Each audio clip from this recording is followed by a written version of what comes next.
আলহামদুলিল্লাহ,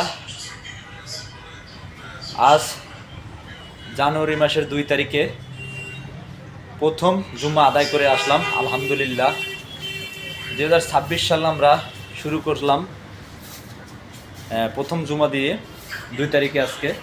কিন্তু 2025 সাল আমরা কি হারাইছি, অনেকে বলে কি হারাইছি কি পাইছি, কিন্তু আমি বলতেছি যে কি হারাইছি কি পাইছি সেটা বড় কথা না। কিন্তু বড় কথা হয়েছে এটাই যে আমরা কি আমল করতে পারছি, আল্লাহকে কি আমরা খুশি করতে পারছি, এটা হচ্ছে বড় কথা।